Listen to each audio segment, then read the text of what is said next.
Today, Facebook is being poached by Instacart, and they just nabbed their new CEO. Then the Biden administration takes on big tech. Does big tech... And does big tech make good neighbors? Maybe not, it turns out. I'm Steven Rosenbaum, and this is Future Forward. I'm Alexis Guardado. Let's launch. Hey, Alexa. Hey, Steve. You know, I thought we would do a lighthearted middle of the summer tech show today, and I went looking for lighthearted tech subjects. We've had a couple of little notes, you and I, and then I was like, wait, but there's just so much going on in the middle of July. It's like every week, Steve. I know. The tech industry never slows down. Not so even for summer. We're going to do 3 chapters. We're going to do the Facebook and Instacart. Then we're going to do the Biden big tech attack. And then we're going to do this good neighbors story, which is fascinating. But we should start with Instacart because, you know, for a whole bunch of reasons, because it was a surprise. And it's not just this one big hire, which we'll talk about. I mean, they've been hiring kind of, you know, all over town. Mm-hmm. I mean, they're getting ready to IPO. So, are you an Instacart user? Not regularly, like since I moved to Pennsylvania, but during the pandemic, there were definitely a few weeks where they're the reason I was able to get groceries. So maybe for our listeners that don't know, Instacart is essentially the layer between people who need groceries and independent, I guess they're not really employees, are they? No, they're vendors. They're shoppers. Who will go to the shoppers who will go to the store and pick up your groceries. And it doesn't even have to be groceries. It could be Costco, Best Buy. I think there are other stores like they can go to. I just happened to pick groceries, but I think there were other choices. And if you go to any grocery store, you will see someone walking down the aisles with their phone like this. Yeah. And you know immediately they're an Instacart shopper. Yeah. And do you use them? Occasionally. But mostly, you know, during the pandemic. The service was great. I mean, I had a bunch of things that were out of stock. The person either texted or called, and it was pretty convenient. I guess I find it a little, you know, there's always this weird moment. So like, I'll give you my example. Almost inevitably, whenever I'm at the cheese counter at Zabar's, there is an Instacart shopper. And, you know, cheese is not like Cheerios. So the person is saying, well, I need this cheese. And they're reading the thing on their phone. And then the person behind the counter is saying, well, do you want it sliced thin or thick? And they're like, I don't know. Like, it's not as simple as packaged goods, these little deli things. Right. I mean, in some ways, that's something that technology can never replace, right? Which is the experience of seeing, smelling, and interacting with someone in kind of that live shopping setting. I actually like and by the way, local markets and And Zabar's is probably the worst example of Instacart because it's so much about the experience. But for sure. Yeah. All right, but a couple of things about Instacart. So first of all, if you look at their investor base, it's like a who's who of super high-end Valley VCs, like serious money, seriously smart. So they clearly have, you know, and they're getting ready to IPO. Yep. And they started out as a Y Combinator company in 2012. So does Instacart end up like replacing TaskRabbit? No, because TaskRabbit is more like they come and they'll hang pictures on your wall. Who's a competitive shopper that they're competing with? I mean, in some ways, and this gets into the next thing we'll talk about with like antitrust, it prevents Amazon from going even deeper in terms of owning the shopping experience. If you think about Whole Foods and Amazon, right, they're very closely coupled. Instacart actually creates competition in terms of that shopping experience.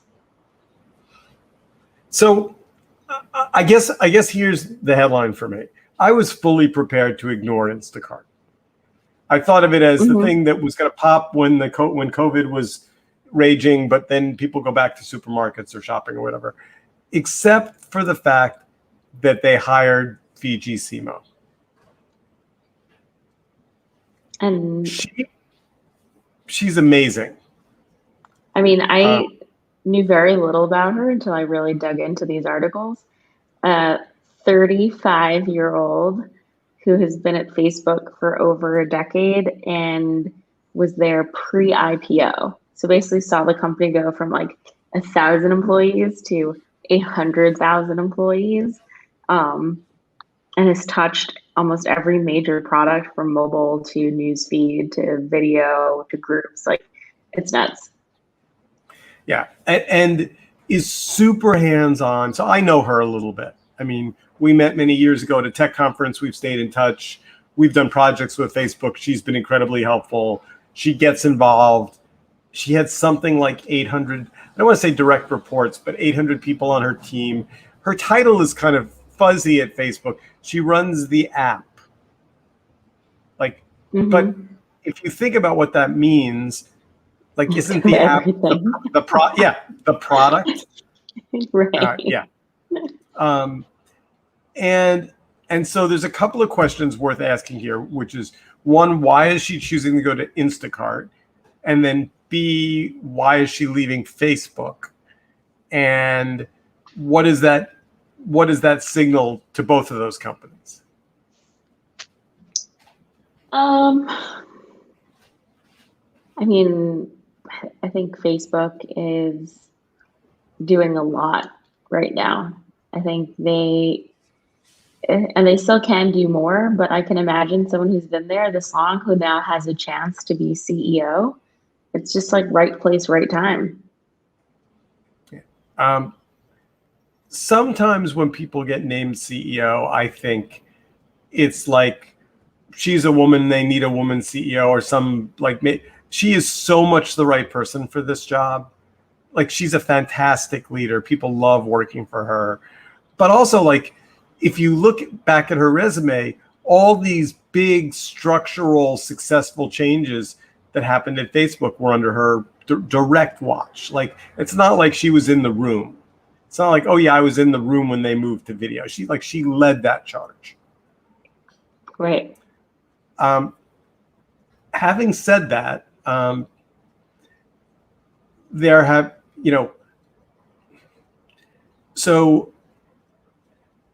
she's on the Instacart board. She's been on the board for a year.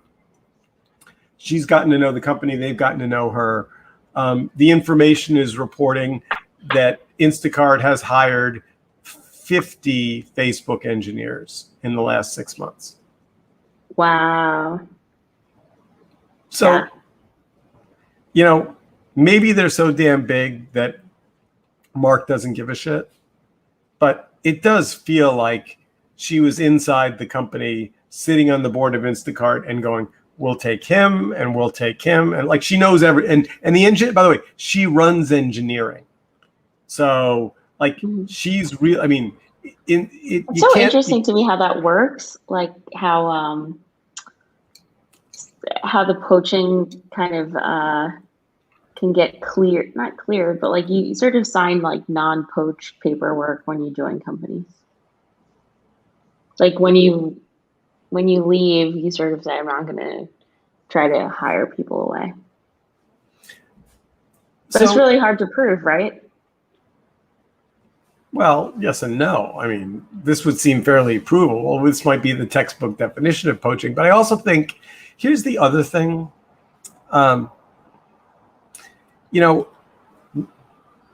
when you get to a place in your career where the stock that you got 10 years ago has made you so extraordinarily wealthy that you really don't need to go to work ever again.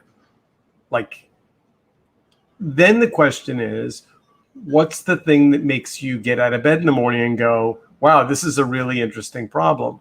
And again, I haven't spoken to Fiji about this. I have no inside information, and I could be totally wrong, but it seems to me that building something is really exciting. Being the CEO is really exciting. And at Facebook, I presume that at the level she was at, you come in every day and whatever was on your calendar, the likelihood that the day isn't just going to be a rolling shit show of crises is, this, it just seems like the building part is over, and now the crisis part is going to be a full-time job. And so that's not fun. That's not creatively fun. It's not empowering. Yeah, I mean, I could imagine that that coupled with just the chance to sort of be the CEO, like the head person, is incredibly appealing.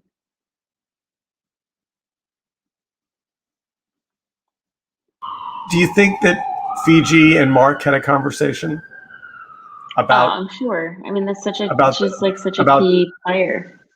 But also about the CEO role there.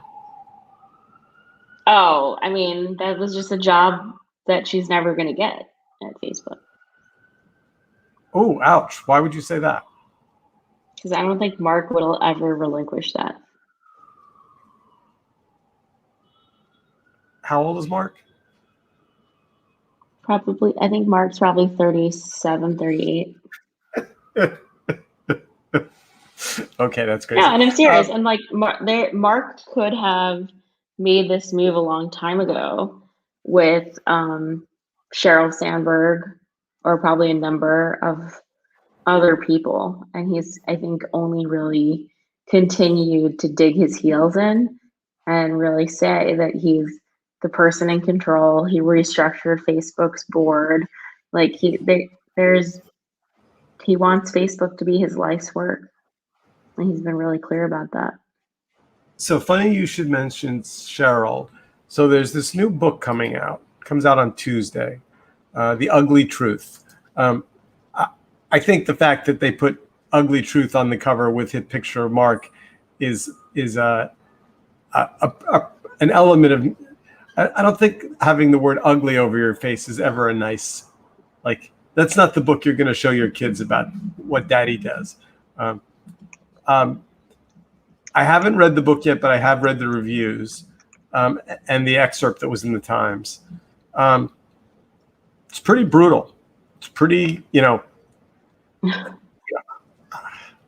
it's pretty brutal. And it essentially says that Mark and Sheryl are at odds. It's so sad because I feel like there were so many times when I thought their working relationship was like one to model, right? Like Mark as a young visionary who then was really trusting this more tenured veteran woman to really bring her expertise to the table, and that they, got along. I think it's important to not underestimate how much Facebook is in the middle of the political maelstrom that's going on. I mean, it amplified all of this right-wing crazy shit. Then it amplified fake COVID information. Now it's trying to unamplify it. As much as it's easy to say, just push a button and make the bad information go away, once you actually get into the minutia of it, it turns out it's really hard. The line between free speech and fake information. I mean, if you're an anti-vaxxer and you believe that there's medical information that says it's bad for your children,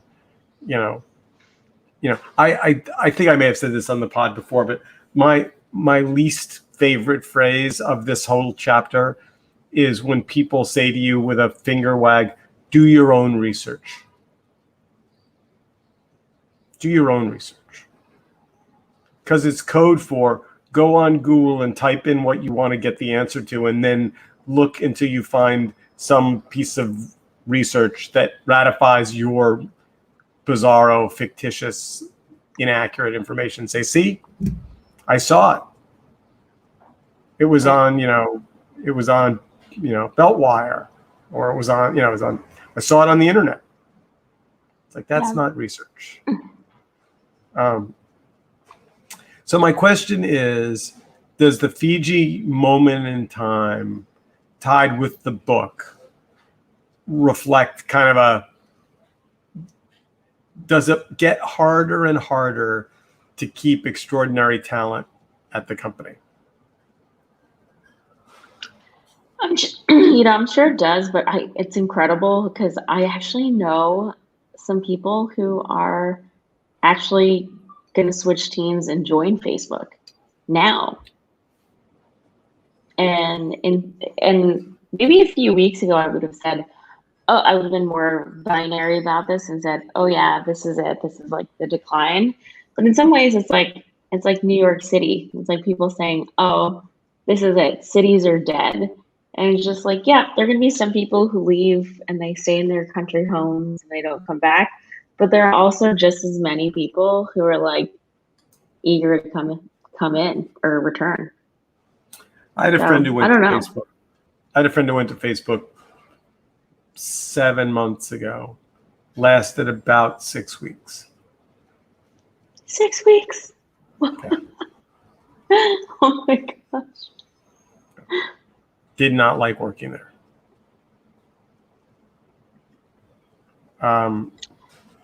Only time will tell. So your friends who are going, I mean, not to dig into, like, it seems to me that being mid-level at Facebook might actually be a really good place to be. Interesting problems, great money, good work-life balance. I think it's when you get to be in that top echelon and generally, people know who you are. They know how to reach you. Their account got shut off, blah, blah, blah. Like you have to go testify in front of Congress. You have to prepare. It's like, it seems like you have to have an appetite for kind of like a fire hose of crisis. I think that's fair. So here, let's do a betting pool among our fans and listeners.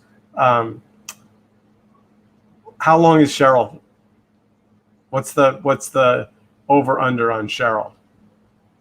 2 years. And then what does she do? I still like this prediction I have, which is like she, Melinda Gates, and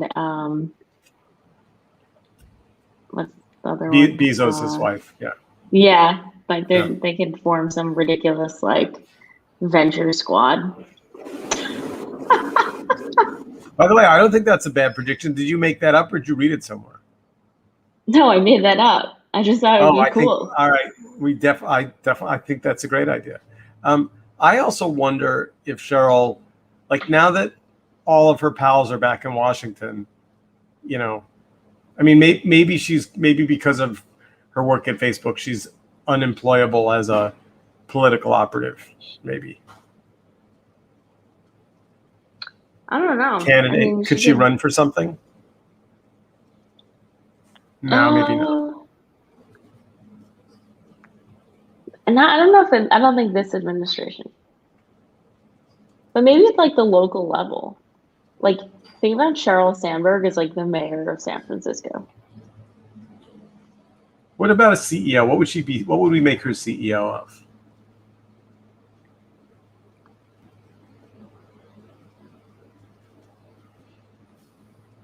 That's a difficult question. Yeah, IBM. That's really.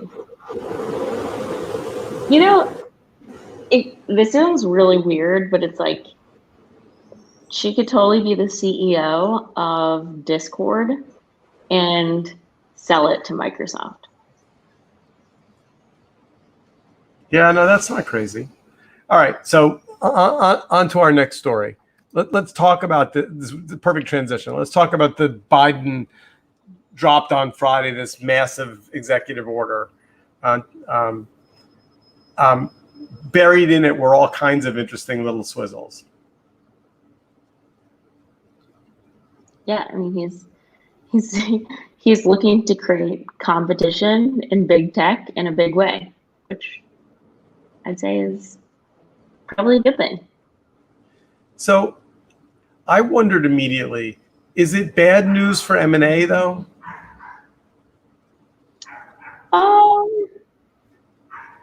I mean, there are definitely companies like startups who are solely built and launched with the idea that they will exit with a quick acquisition. So And if they're so, saying, because he's saying that's one of the things that he wants the FTC to get involved in is like these roll-up acquisitions, right? mhm. Um, I mean, it would be like it would in if this was enacted years ago, it would have prevented WhatsApp and Instagram from being purchased. can you just walk through what's in it? I have to answer my door for a second. What's in the Biden proposal? Yep. Um, so basically, Biden wants to basically prevent big tech companies, corporate giants, from accelerating consolidation in their markets. And so, for example, if let's say and so it's a combination of if you have a competitor who you are competing with, and then all of a sudden you just try to purchase them, that would be a no-go. And then also if you are sort of like a platform and you want to verticalize, and so let's just say let's take Amazon. If Amazon buys Whole Foods, which it owns, and now all of a sudden it wants to really like double down on both the supply chain and then like the delivery of goods and then the sourcing of food. And it tries to snatch up, say, both like the, I don't know, agriculture, farming tech that's associated with the supply chain, and then maybe even like Instacart, that would also not be not be allowed. And so there are like 12 different agencies at the federal level who regulate monopolies and who are there to protect consumers. And so that's a lot of what this outlines here. And so this is, I would say, I mean, it's interesting to see the government try to really have a heavier hand in regulating big tech, but I'm not sure how successful they'll be. So we've seen this happen. There's a precedent for it, like Microsoft back in the day, antitrust, Bill Gates testifying, basically the notion of PC desktops having Internet Explorer like by default downloaded on PCs, but I don't know. There is just big tech has only gotten bigger, and so having the know-how and really breaking up each entity in a strategic way is going to be interesting. I mean, there's a lot of data at hand, and there's also a lot of money, like financial implications at hand. And so I'm always this believer that like if you follow the money trail, it will kind of give you a sense of like how fast you think something is going to go. And you know, it's like a lot of people's retirement is in big tech.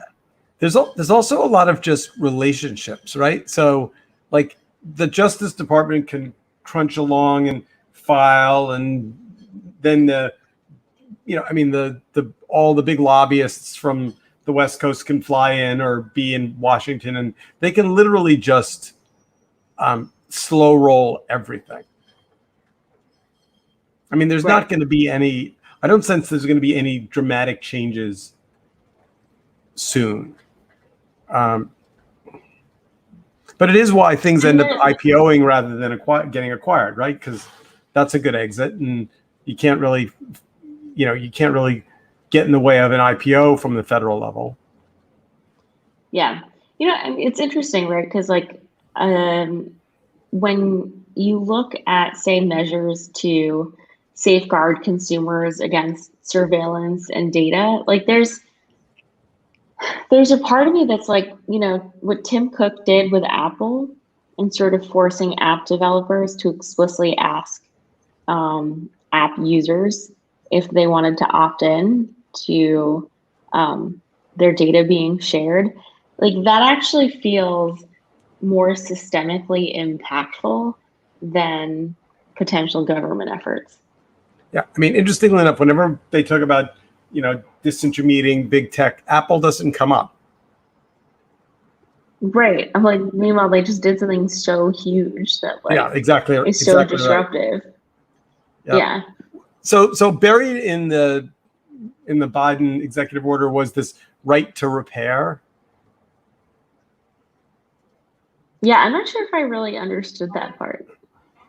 So I just bought some new Apple computers. They're not here yet, but I said as I was getting it sorted out with the sales guy, I said, well, I'll buy the low end storage because I can just always pop the back off and replace it with a higher, with a bigger RAM. And he's like, yeah, you can't do that anymore. They've removed the little cover, so it's a sealed unit. So imagine if you bought a car and GM said to you, oh yeah, you can't replace the tires. You can't put a new headlamp in. You can't, if you need brake pads, that's all sealed. Anything you need to do to repair that car, we do, because it's in a sealed unit. Yep. People wouldn't tolerate that. He says as he writes a check to Apple for a lot of money. I mean, so right to repair essentially gets in the way of that kind of strategy and says, because what Apple says is if you open up your device to replace a piece of memory or replace the screen, the warranty is voided and we will no longer take it back or repair it. Right. And all the iFixit folks have been up in arms about this for a long time. Have you ever opened an Apple device? A phone? I mean, I didn't do it, but my screen had to get repaired and I watched the person do it. And I was it was very nerve-wracking. Yeah, very nerve-wracking. Exactly right. And Apple's lowered the price of those repairs to be closer to the guy in the corner that used to do it. Right. So, maybe now it's not worth it. But all right. So we are out of time. Hopefully, let's plan for next week to be something completely lighthearted and not political. Maybe we can do, I don't even know what. We'll have to think about it. We'll email back and forth and figure it out.